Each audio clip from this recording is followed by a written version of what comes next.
Good evening to all. Live IPO के YouTube channel में आप लोगों का स्वागत है। चलिए बात कर लेते हैं निफ्टी 50 के बारे में कि निफ्टी 50 में आने वाले टाइम पर हम किस तरह से ट्रेड कर सकते हैं और उसके लिए क्या इंपॉर्टेंस है। दोस्तों, अगर आपने हमारा जो वीकली का एनालिसिस वाला वीडियो देखा होगा या उसके भी पहले मैंने जो वीकली का एनालिसिस वाला वीडियो बनाया था वो आपने अगर देखा होगा तो आपको पता चल गया होगा कि भाई मार्केट में मैंने आपको क्या बताया था और मार्केट कर क्या रहा है।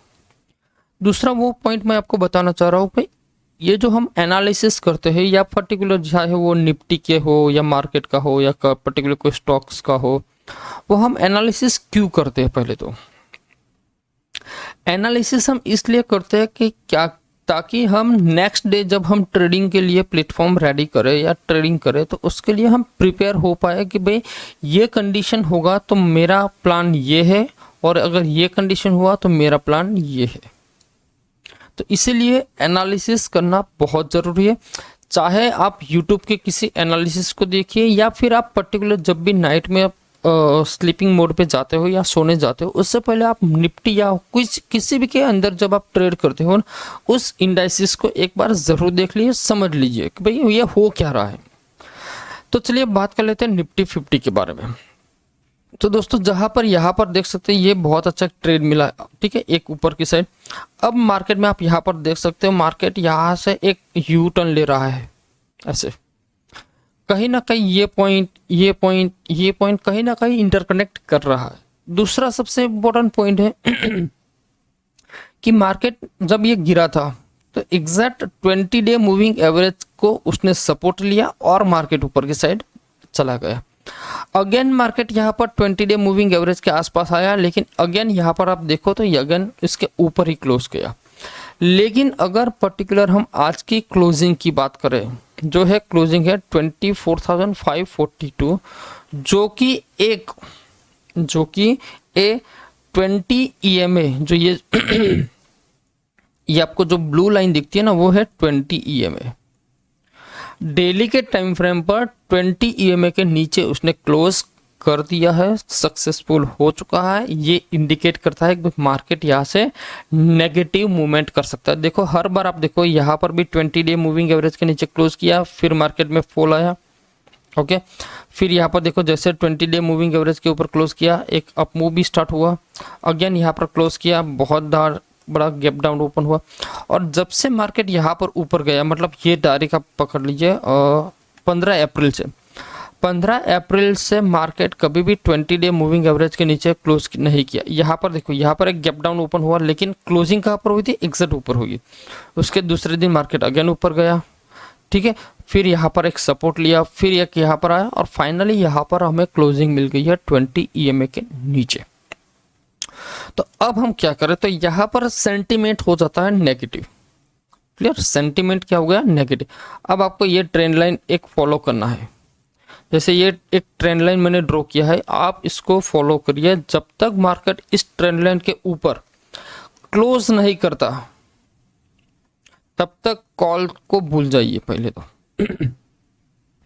एक तो ये जैसे क्रॉस करता है तब हम कॉल ट्राई कर सकते हैं। दूसरा, ये जब कॉल ट्राई करेंगे ना तब हमारा टारगेट क्या होगा, सी फॉर सिर्फ 25,125, ये हमारा मैक्स टू मैक्स टारगेट हो सकता है, जो कि ये टॉप पॉइंट है, ठीक है। जब इसके ऊपर निकलेगा तो डेफिनेटली हम कॉल साइड ट्रेड कर सकते हैं, लेकिन पहला हमारा जो कॉल बनेगा ना वो पर्टिकुलर ये जो ट्रेंड लाइन है ना उसके ऊपर ही बनेगा, करेक्ट। दूसरा, मैं बार बार उसी पॉइंट को मैं रिफ्लेक्ट करता था कि भाई 24,500 एक मेजर सपोर्ट का काम करा है, जो कि यहाँ पर भी उसने एक सपोर्ट लिया। देखो मैं एक लाइन ड्रॉ करता हूँ, ठीक है। एक यहाँ पर उसने एक रेजिस्टेंस लिया, मार्केट नीचे आ गया, ठीक है। और जब यहाँ पर ब्रेकआउट गया, ऊपर गया, नीचे टेस्ट किया, ऊपर गया, अगेन टेस्ट किया, ऊपर गया, अगेन यहाँ पर आया। तो अब मतलब जो एक छोटा बच्चा होगा उसको भी पता चलता है कि कोई एक दीवार को आप एक बार पंच मारो, दूसरी बार पंच मारो, तीसरी बार पंच मारो, तो कहीं ना कहीं कोई एक पंच में मार्केट को मतलब उस दीवार को गिरना ही गिरना है। तो वैसे ही सिचुएशन यहाँ पर है कि मार्केट को क्या हुआ, एक बार पंच लगा, ओके ठीक है, मार्केट ऊपर चला गया, दूसरी बार पंच लगा, अगेन ऊपर चला गया, अब तीसरी बार पंच लगा है। तो डेफिनेटली इस बार मार्केट यहाँ पर ब्रेक कर सकता है। ठीक है। अब जब मार्केट यहाँ पर, ये पॉइंट आप समझ लीजिए, अब अगर मार्केट इसके नीचे, इस पॉइंट के नीचे, मतलब मोटा मोटा तो मान लीजिए 24,500 के नीचे अगर क्लोजिंग कर देता है तो मार्केट का स्ट्रक्चरली यहाँ पर एक नेगेटिव, मतलब पर्टिकुलर एक बैरिश हो जाएगा जो मार्केट को बहुत नीचे की साइड लेकर जा सकता है। उसके लिए फर्स्ट पॉइंट होगा 24,200, जो ये एक सुपर ट्रेंड है, सुपर ट्रेंड और 50 EMA अभी जो जहाँ पर मिल रहे हैं ना, यहाँ पर ये दोनों पॉइंट यहाँ पर आ सकता है। अगर इसको ब्रेक किया तो फिर नेक्स्ट लेवल यहाँ पर, अगर इसको भी ब्रेक किया तो नेक्स्ट लेवल ये जो है 23,600, और इसको ब्रेक किया तो फिर नेक्स्ट कोई पॉसिबल नहीं है कि कहाँ तक जा सकता है। हो सकता है नेक्स्ट लो भी आपको दिखा सकता है जो है 21,750, करेक्ट।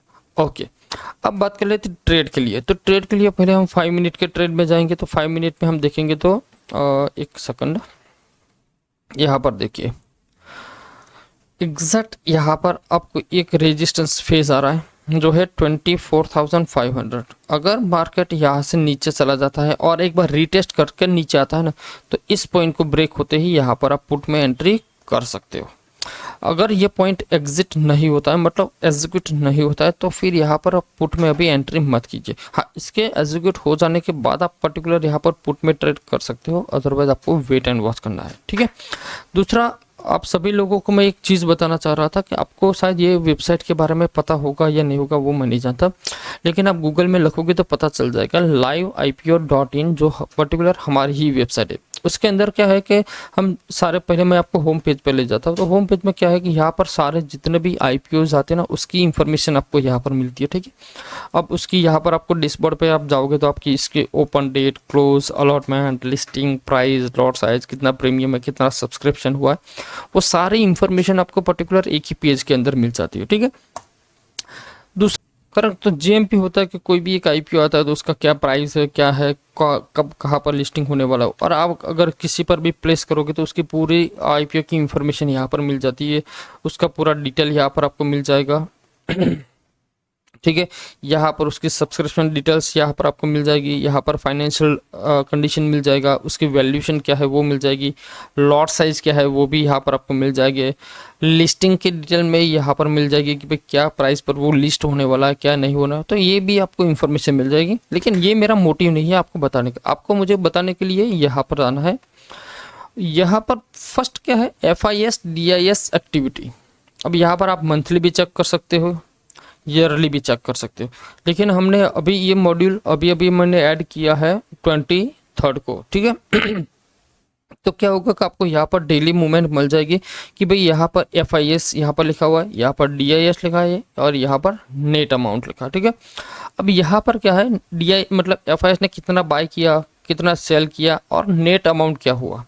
तो जैसे मैं आज की बात करूँ तो आज FIS ने टोटल 2,853.83 करोड़ इतना उसने टोटल मार्केट में सेल किया हुआ है, मतलब मार्केट में से इतना पैसा निकल गया। दूसरा है DIS ने क्या किया है कि 15,000 करोड़ और में बाई किया हुआ है और 9,700 करोड़ का कुछ उसने सेल किया हुआ है। तो नेट टू नेट अमाउंट कितना हुआ, 5,900 करोड़। तो अगर हम इस दोनों को काउंटिंग करें तो नेट अमाउंट मार्केट में कितना आया, 3,000 करोड़ के आसपास कुछ मार्केट के अंदर इनफ्लो हुआ। अब बहुत सारे लोग सोचेंगे कि सर ये डेटा हमारे लिए क्या इंपॉर्टेंट है। ये डेटा इंपॉर्टेंट इसलिए है कि आपको मार्केट प्रिडिक्ट करने में थोड़ा सा इजी हो जाएगा कि कंटिन्यूसली आप यहाँ पर देखिए, तो FIS यहाँ पर कंटिन्यूस सेलिंग करते हैं, ठीक है। तो कहने का मतलब है कि FIS जब कंटिन्यूस सेलिंग करते हैं तो इसका मतलब हुआ कि मार्केट यहाँ से नीचे जाने की पॉसिबिलिटी सबसे ज़्यादा होती है, ठीक है। तो यहाँ से भी एक इंडिकेशन आपको मिलता है। दूसरा इंडिकेशन आपको यहाँ से मिलेगा निफ्टी एक्टिविटी। अब ये जो निफ्टी एक्टिविटी है वो डेली की एक्टिविटी। बहुत सारे लोग सोचोगे सर इस डेटा को हम किस तरह से उसको रीड करें। तो इसको रीड करने के लिए सबसे इंपॉर्टेंट क्या चीज़ क्या होती है कि आपको तो आज का तो डेटा पता चल जाएगा कि भाई आज मार्केट ने कितना पॉइंट मूवमेंट किया, लेकिन अगर आप particular back and back side जाओगे तो आपको ये डेटा पर्टिकुलर मेंटेन करना पड़ेगा। या तो आप अपने एक्सेल में भी मेंटेन कर सकते हो या फिर हमारी तरह जो पर्टिकुलर जो वेबसाइट होती है ना उसके ऊपर से भी मिल जाता है। लेकिन इसमें आपको पर्टिकुलर देखना क्या है, तो यहाँ पर तो एक ये चीज़ देखनी है कि कितने पॉइंट का पर्टिकुलर मूवमेंट हुआ। तो जैसे आज की बात करो तो आज कितना पॉइंट का मूवमेंट हुआ है, -174। अगर मैं इसको परसेंटेज में काउंटिंग करूँगा तो कितना होगा, 0.71। अब यहाँ पर देखिए तो 0.71 है, 0.14 है, 0.33 है, यहाँ पर 33.37, मतलब कहीं ना कहीं आप पर्टिकुलर इतना पॉइंट देख लीजिए, मतलब 10 दिन की मूवमेंट आप देखोगे तो 1% के अंदर है। तो ये एक इंडिकेट करता है कि अब निफ्टी में कोई बड़ा मूव आने की पॉसिबिलिटी है, जो है 1 to 1.5% के आसपास आपको मूव दे सकता है। वो मूवमेंट हो सकता है ऊपर की साइड हो या डाउन साइड भी हो, कहीं पर भी हो सकता है, लेकिन मूवमेंट आ सकती है। जैसे यहाँ पर आप देख सकते हो 1.53 पॉइंट है, यहाँ पर 1.4 है।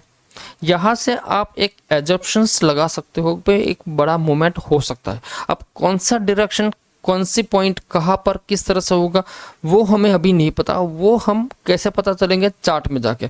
लेकिन यहाँ से हमें वो डेटा पता चलता है कि मार्केट में अब यहाँ से कोई बड़ी मूव हो सकता है। वो बड़ी मूव या तो हो सकता है ऊपर की साइड भी आ सकता है या तो पर्टिकुलर नीचे की साइड भी आ सकता है, ठीक है।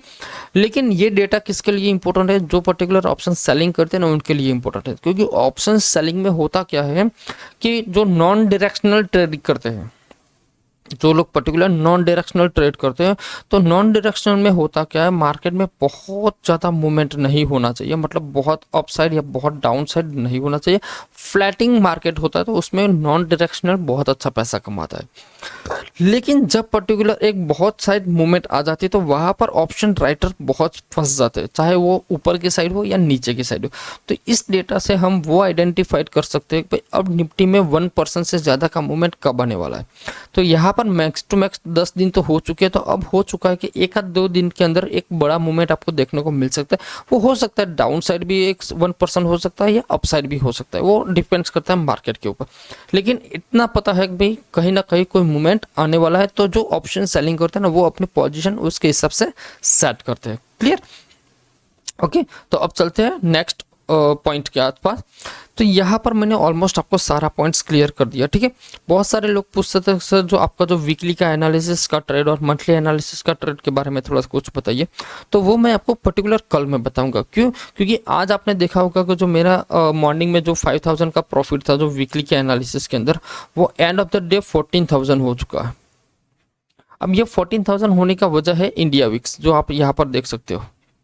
तो इंडिया विक्स में आज बहुत तगड़ा गिरावट आपको देखने को मिला और बहुत फास्ट हुआ था। आपको मैं दिखाता हूँ, देखो यहाँ पर ये जो पर्टिकुलर जो गिरावट हुई यहाँ से इंडिया विक्स के अंदर, तो इसके अंदर जितने भी प्रीमियम पर्टिकुलर कॉल साइड के जो प्रीमियम थे वो और पर्टिकुलर पुट साइड के जो प्रीमियम थे वो सारे के सारे प्रीमियम यहाँ पर क्या हुए थे, डीके हो गए, बहुत ही फास्ट डीके हो गया। और ये डीके की वजह से हमारा प्रॉफिट कुछ सबसे ज़्यादा आज इंक्रीज हुआ। हो सकता है कल मार्केट यहाँ से थोड़ा सा नीचे आ सकता है, ऐसा नहीं है। इंडिया विक्स भी थोड़ा सा नीचे आ सकता है, ऐसा नहीं है, ठीक है। लेकिन अगर मार्केट यहाँ से बहुत कुछ नीचे जाएगा तो जो मेरी वीकली की जो पोजीशन है वो एक्चुअली एक्सपायरी होगी थर्सडे के दिन, लेकिन हो सकता है मैं उसको कल भी बुक कर सकता हूँ वेडनेसडे के दिन। ऑलरेडी मुझे जो प्रॉफिट चाहिए था वो प्रॉफिट ऑलरेडी स्टार्टर से मुझे मिल चुका है, तो मे भी पॉसिबल है कि उसको मैं कल एग्जिट कर दूंगा और कल या परसों, मतलब कल भी बना सकता हूँ या परसों में एक नई वीकली स्ट्रैटेजी में बनाकर उसको मैं डिप्लॉय कर दूंगा, ठीक है। अगर तो उसके मैं पूरी की पूरी डिटेल में पर्टिकुलर कल की वीडियो के अंदर में डालूंगा।